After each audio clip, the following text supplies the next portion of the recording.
Wabarakatuh. Perkenalkan, nama saya Refli Sasmigo, NIM 21 TMIA 569. Di sini saya akan menjelaskan tentang otomatisasi. Sebuah teknologi yang berurusan dengan penerapan barang dan jasa untuk melakukan pekerjaan tertentu atau kelompok secara otomatisasi dengan bantuan pengendali. Pendelegasian fungsi kendali manusia kepada peralatan teknis. Yang pertama, meningkatkan produktivitas, dan yang kedua, meningkatkan kualitas. Yang ketiga, meningkatkan keselamatan kerja. Kenapa kita perlu menggunakan robot? Karena robot dapat membantu kita dalam hal yang pertama, efisiensi waktu dan biaya. Yang kedua, mengurangi keselamatan kerja karena human error. Yang ketiga, robot dapat membantu kita dalam menyelesaikan jenis pekerjaan yang sama dengan berulang. Sejarah robot. Makoto Nishimura, ahli biologi, membuat robot bernama Gakutensoku, yang artinya belajar dari hukum alam. Robot ini mampu mengubah ekspresi wajah, menggerakkan kepala dan tangan dengan mekanisme tekanan udara. Pada tahun 1929, abad ketiga sebelum Masehi, sudah ada alarm pertama dan robot Greg, robot burung hantu. Pada tahun 1945, Leonardo da Vinci, penemu, arsitek, pemotong, menuangkan ide dalam gambar, pernah mendesain automata humanoid yang terlihat seperti kesatria bersenjata, robot Leonardo. Pada tahun 1932,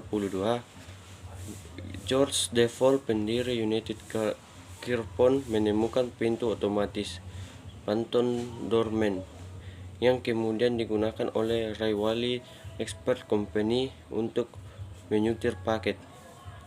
Pada tahun 1951,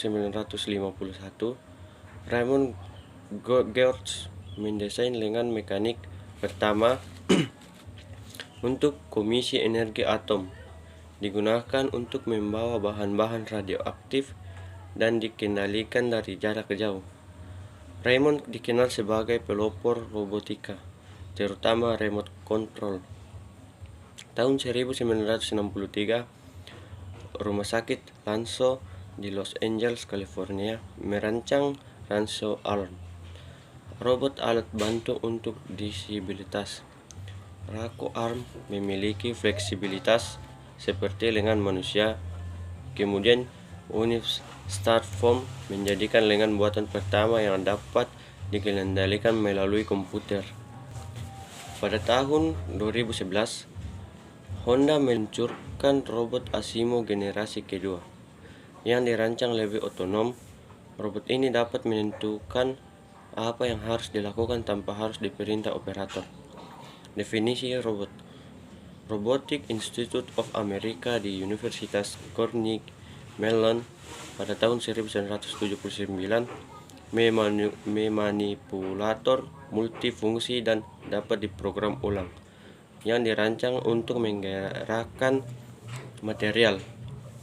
Alat untuk perangkat khusus melalui sejumlah gerakan atau terprogram untuk melakukan aktivitas tertentu. Definisi robot lanjutan. Yang pertama, perangkat yang dapat diprogram oleh komputer dan dapat dikendalikan sendiri, yang terdiri dari unit elektronik, listrik, atau mekanik.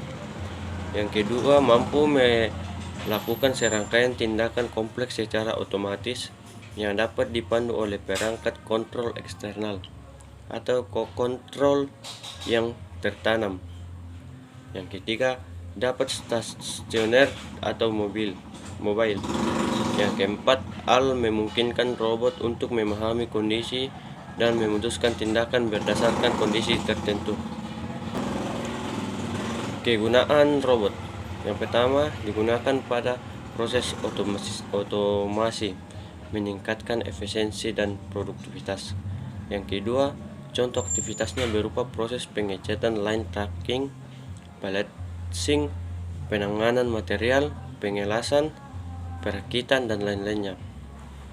Yang ketiga, masih memerlukan tenaga manusia sebagai operator untuk mengendalikan tiap bagian robot.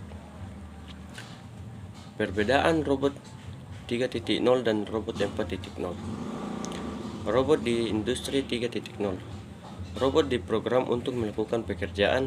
Apabila akan melakukan pekerjaan baru harus diprogram ulang. Robot di industri 4.0. Robot dapat berinteraksi satu sama lain, mampu belajar melakukan pekerjaan baru dengan menggunakan machine learning tanpa harus diprogram ulang. Sekian dan terima kasih. Wassalamualaikum warahmatullahi wabarakatuh.